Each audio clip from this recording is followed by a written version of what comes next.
تو انگریز یہاں انٹر ہوا. کب انٹر ہوا؟ جب ہم زوال کا شکار تھے. اب آپ حیران ہوں گے، جب صرف 2 لاکھ کے ساتھ، کبھی 2 لاکھ سے زیادہ گورا اس ملک میں نہیں رہا، اور 20 کروڑ انسانوں پر حکومت کی. کس لیے کی؟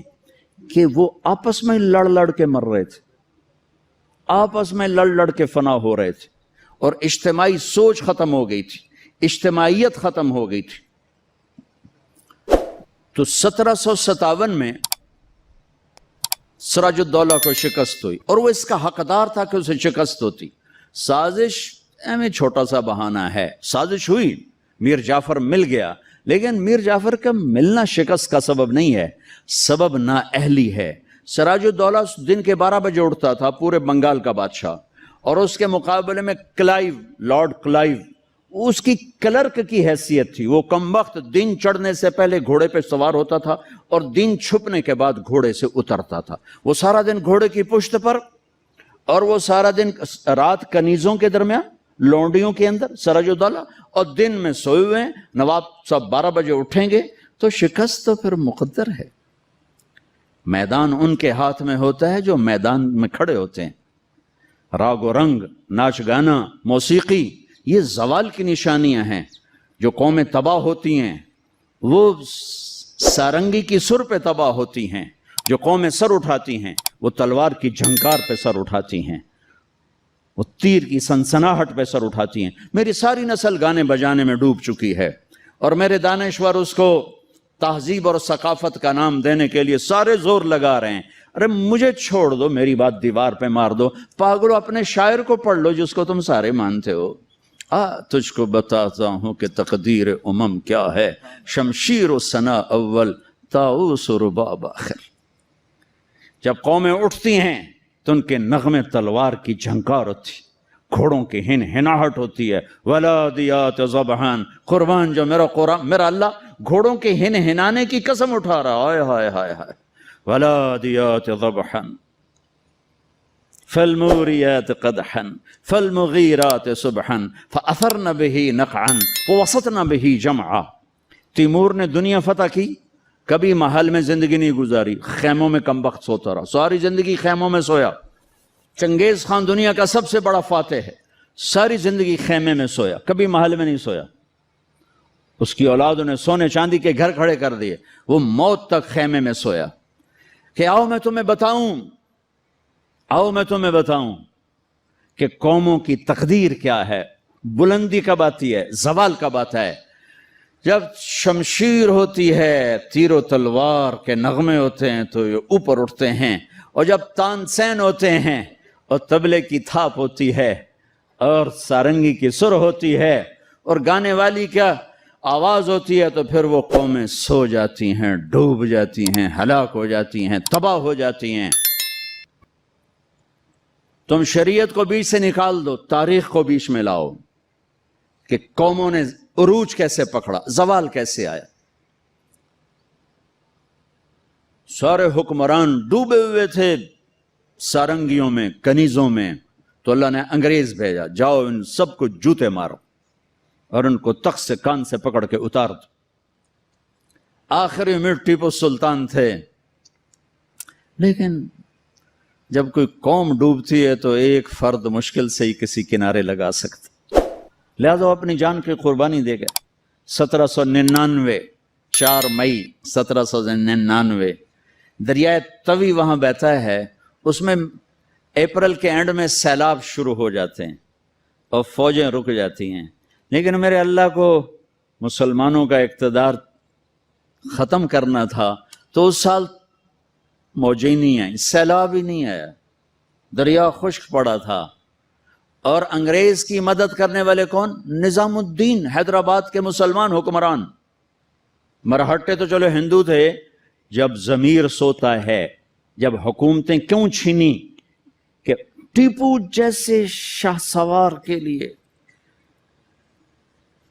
شیر نر کے لیے نظام الدین کی فوج آ رہی، مسلمان فوج آ رہی، اس کے لیے تو انہیں ڈوبنا چاہیے، انہیں مرنا چاہیے، انہیں غلامی کا طوق پہننا ہوگا.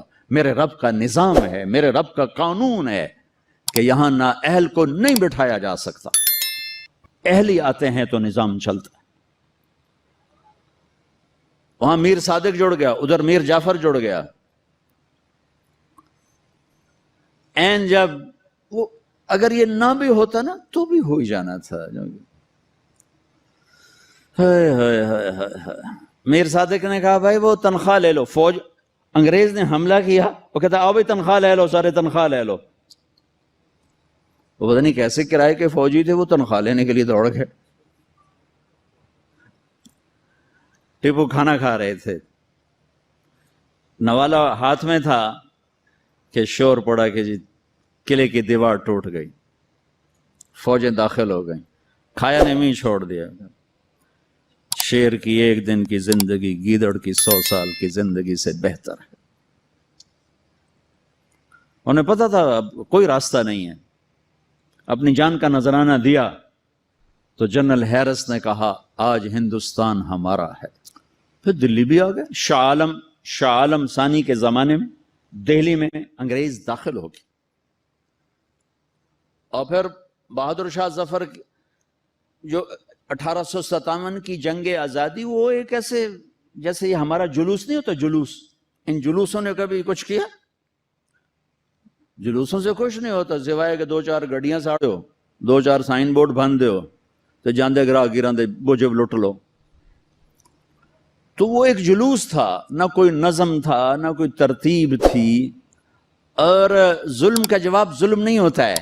جب انہوں نے دلی پہ قبضہ کیا تو انگریز عورتیں تھیں وہاں، 70 انگریز عورتیں تھیں اور 30-40 بچے تھے، انہوں نے سب کو ذبح کر دیا۔ ان کے ساتھ اللہ ہوگا جو عورتوں کو ذبح کر دیں، جو بچوں کو ذبح کر دیں۔ میرا دین ظلم کی اجازت نہیں دیتا۔ حضرت علی اور یہودی آپس میں جنگ ہو رہی، خیبر قمواس کا قلعہ، ابھی بھی اس کی دیواریں کھڑی ہیں۔ میں پچھلے سال گیا تھا وہاں، اس کو دیکھا تھا جا کر، جہاں سے حضرت علی چڑھے، دروازہ توڑا سر، تو اس پر وار کرنے لگے، اس نے منہ پہ تھوک دیا، تلوار پیچھے کر لی، کہ چلو دوبارہ۔ کہنے لگے ہیں دوبارہ کیوں؟ مجھے قتل کیوں نہیں کیا؟ تو میرے اوپر چھا گیا تھا، کہ پہلے تو میں اللہ کے لیے قتل کر رہا تھا، جب تو نے میرے منہ پہ تھوکا تو مجھے غصہ آ گیا، مجھے ڈر لگا کہ تمہارا قتل میرے غصے کی وجہ سے کہیں نہ ہو، اللہ نہ ناراض ہو جائے، میں تمہیں اللہ کے لیے قتل کر رہا ہوں۔ اس نے کہا میاں مجھے کلمہ پڑھا دے، مجھے نہیں لڑنا۔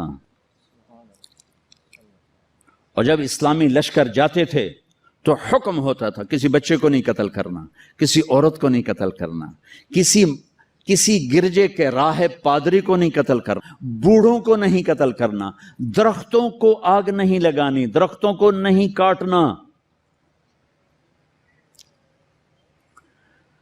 اس نے ناکام ہونا ہی تھا، لیکن اس میں مرزا الہی بخش، نجف خان، نواب شجاع الدولہ، یہ 3 آدمی اس میں ذریعہ بنے۔ لیکن وہ نہ بھی ذریعہ بنتے تو بھی وہ معاملہ 4 دن بعد پھر ہو جاتا، 4 دن پہلے 4 دن بعد ہوتا، لیکن ان کے ماتھے پر رسوائی کا داغ لگنا تھا، اور ان کی قبروں نے موت تک نحوست دیکھنی تھی، اور ان کی ہڈیوں نے نحوست دیکھنی تھی۔ تو مرزا الہی بخش، نواب شجاع الدولہ اور نجف خان، یہ انگریزوں سے مل کر انہوں نے راستہ بنایا، اور یوں 1857 پر آ کر مکمل زوال ہو گیا۔ اور پنجاب میں رنجیت سنگھ آ گیا، ایک گجران والے کا تھا، ڈاکو سے بادشاہ بن گیا، لیکن کم وقت اتنا کامیاب حکمران نکلا کہ انگریز آنکھ نہیں اٹھا سکے جب تک رنجیت سنگھ زندہ رہا۔ ایک آنکھ ضائع ہو گئی تھی جنگ میں، ایک وزیر مسلمان تھا، اسے کہنے لگا تم لوگ کہتے ہو تمہارے قرآن میں ہر چیز کا ذکر ہے، انہو لذکر لک ولقومک، اور ایک اور آیت اس کے فیہ تبیان لکل شیء، آیت نہیں ہے، مضمون ہے، ایک علماء کی بات۔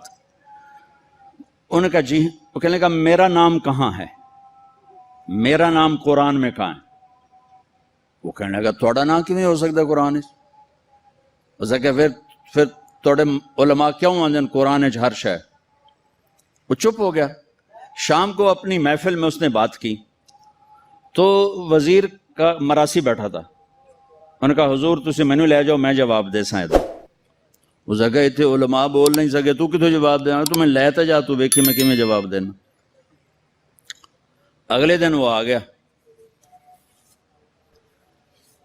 کہنے کا حضور وہ کل بات بیچ میں رہ گئی تھی، یہ بات تو ساڈا مراسی تو جواب دے گا، عالم دی لوڑ ہی کوئی نہیں۔ اس جگہ اچھا اوئے میرا نام ہے قرآن کہ جی ایک واری دساں 10 واری دساں؟ اس جگہ ایک واری دس دے مینوں سہ۔ اچھا وہ ایک آنکھ نہیں تھی، کانا تھا، کانا۔ تو اس نے کہا ساڈا قرآن 100 واریاں دا کان من الکافرین، کان من الکافرین، ایک کافر ہونا ہے تے کانا ہونا ہے تے تو ہی ہوتا ہے، اور کیڑا ہے؟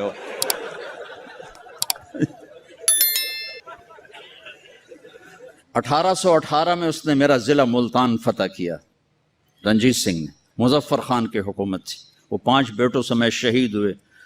وہ خود بڑے عالی حکمران تھے، لیکن نہ عوام میں جان تھی نہ فوج میں جان تھی، صلاحیتیں ختم ہو چکی تھی، شہید ہو گئے، 5 بچوں سمیت شہید ہو گئے۔ پھر اس کمبخت نے وہاں میرے علاقے میں 3 بازار حسن قائم کیے، ایک ملتان میں بنایا طوائفوں کا اڈا، ایک کیروڑ پکا میں بنایا، اور ایک میرے تلمبے شہر میں آیا، اور وہاں اس نے کوئی 1 مہینہ قیام کیا، چونکہ بہت خوبصورت جگہ تھی، دریائے راوی اس کو ہٹ کرتا ہوا گزرتا تھا، اور کھجوروں کے باغ تھے بڑے زبردست۔ ایک بازار حسن اس نے وہاں بنایا۔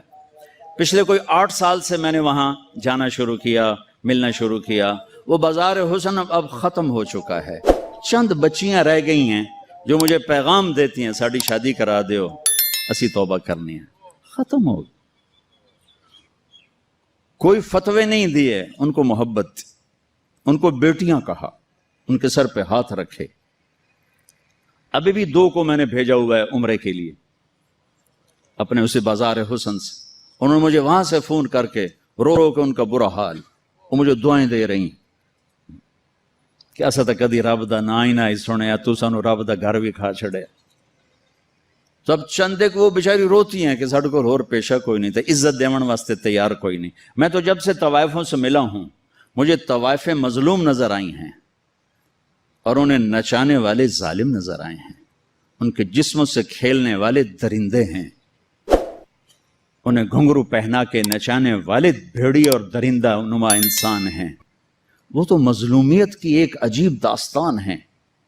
کون عورت ہے جو روزانہ کسی کے لیے تیار ہو؟ کس عورت کی فطرت ہے کہ وہ ہزاروں ہوسناک نظروں کے سامنے ناچے اور گھنگرو باندھے؟ وہ سٹیج پر ان کا گھنگرو چھنکتا ہے اور تنہائی میں ان کی آنکھیں چھلکتی۔ لیکن میرے دیس کے مالداروں کا ظلم ہے کہ وہ انہیں نچانے کے لیے تو تیار ہیں، انہیں چادر پہنانے کے لیے تیار نہیں ہیں۔ میں زمینداروں کا بیٹا ہوں، میں نے سب اپنی آنکھوں سے دیکھا۔ ہاں، مالداروں کی ہوس کا نشانہ بننے والی طوائف ہو گئی، اور مالدار چودھری صاحب بھی رہا، کوئی دامن پہ داغ ہی نہیں۔ میاں صاحب کا میاں صاحب رہا، شیخ صاحب کا شیخ صاحب رہا، افسر کا افسر رہا، اور اس کے ماتھے پہ طوائف کا داغ لگا جو موت بھی نہ دھو سکی۔